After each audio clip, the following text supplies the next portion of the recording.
There are certain things which are very significant things in this country which unfortunately this present generation has completely forgotten or very few people are reminded, and the rest of the world, some places they recognize, rest of the places it's not there. What? The thing is just this. Here we consider things like this. For example, in yoga, we call your spine the center of the universe, we call it Merudanda. That means it's the axis of the universe. What is a universe? Please understand this. Today scientists are admitting it is an endless universe. Forever we've been saying it's an ever-expanding universe. So we said your spine is the axis of the universe. That sounds ridiculous. Even without putting any load, most people's backs are hurting badly. They can't even walk or run or do anything. If this becomes the axis of the universe, what will happen? Why we are saying this is, see, you know there is a universe or you think there is a universe only by your experience, isn't it so? If you did not experience, if you could not see this, if you could not see like this and feel like this, you wouldn't know there is a universe. Only because of your experience there is a universe. And the center where your experience is being transmitted is through your spine. If you cut a few wires in your spine, you will have no experience even of the body, forget about the universe. So because your ability to experience the universe is rooted and centered in your spine, we are calling your spine as the axis of the universe.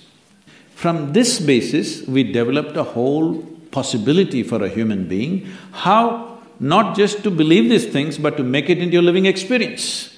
But there are dimensions which have no boundary. What doesn't have a boundary is non-physical in nature.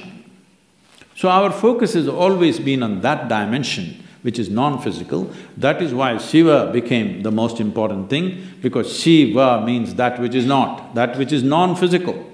Now is he the yogi that we're talking about, is he a human being, did he come from somewhere else?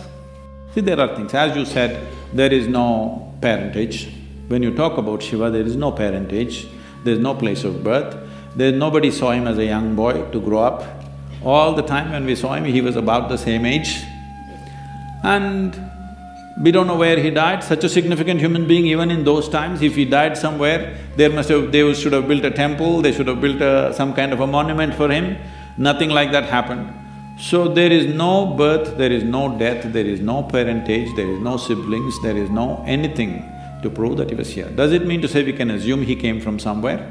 Not necessarily, but in many of if you look at the lore, it's very common to refer to Shiva as Yaksha Swarupa.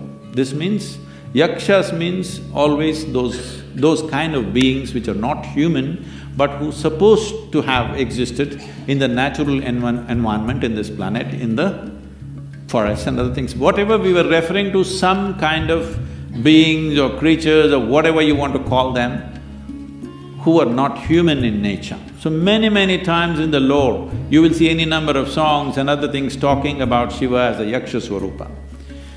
So there are many things which point, but there is no specific proof that he came from elsewhere.